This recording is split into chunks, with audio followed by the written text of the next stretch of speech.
Alrighty, Suicide Squad. The next DC movie is finally out. It's kind of weird getting two in the same year after, waiting 3 years after Man of Steel. But anyway, it's here. So if you've been following this movie, you'd know there's been a fair few weird stories. Rats being sent to people, bullets being sent to people being sent to people.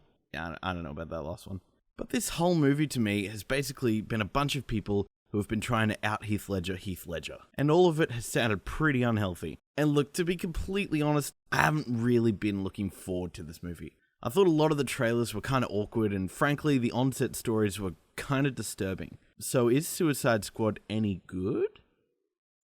So Suicide Squad stars Will Smith, Margot Robbie, Jake Gyllenhaal's written in my notes, Jared Leto, and a whole bunch of other people. And these guys all work really well together. The fun in this movie really is in the cast and the way they all bounce off each other, and this presents a great dynamic among all the characters. Will Smith in particular, along with my personal favourite, Jai Courtney's Captain Boomerang, really play well throughout the movie with great timing and excellent deliveries. And look, the rest of the squad have pretty good moments too, but these guys are probably the standouts. Also, Jared Leto is good to watch as Joker, albeit only for a small amount of screen time, and Batman's cameos, which I'm not spoiling because they were shown in the trailers, are great. Really, just any Batman I can get, I'll take. I'll take all of it. And this movie has a bit of heart too. Deadshot, Rick Flag, and El Diablo each have surprisingly good drives or backstories that really feeds each one's motives and makes for very compelling characters that you end up being really interested in. And on the whole, this movie has some pretty solid action in it that is entertaining enough to watch.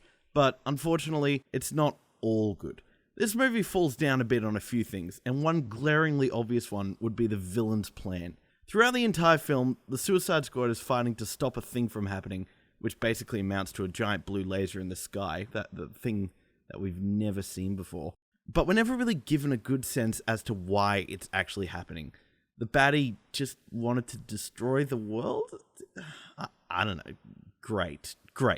And yeah, just not a lot about this film as a whole was very interesting or compelling. So all of it just makes me wonder what all the crazy method acting garbage was about. This is like one of the most edgeless movies I've seen in quite some time. It really doesn't feel like it goes to any places that, might have been mildly interesting. And lastly, Harley Quinn. I know a lot of people might hate me for this, but she really annoyed me throughout this movie. None of her jokes really landed for me, and her screen presence always felt super awkward. I mean, I guess that she's meant to be kind of annoying, and maybe you'll really love her for that, but I just really didn't. I don't know. But yeah, all in all, this movie is a pretty solid entry for the DC Expanded Universe. I'd say that if you're looking for some mind-blowing, groundbreaking phenomena, then you'll have to keep on waiting. But if you're interested in seeing just a pretty solid popcorn flick, then you probably won't be disappointed in this. There is certainly enough fun to be had. Alrighty, thanks for watching guys, hope you enjoyed this video. If you did, maybe hit the like or subscribe buttons. Ugh, I feel dirty just saying that, like, you all know what they are. Not really sure what I'll be doing next week, as all the movies ever made have now come out, but there'll certainly be something fun up next Wednesday or Thursday. But until then, have a good one. Jay Grizzle, out!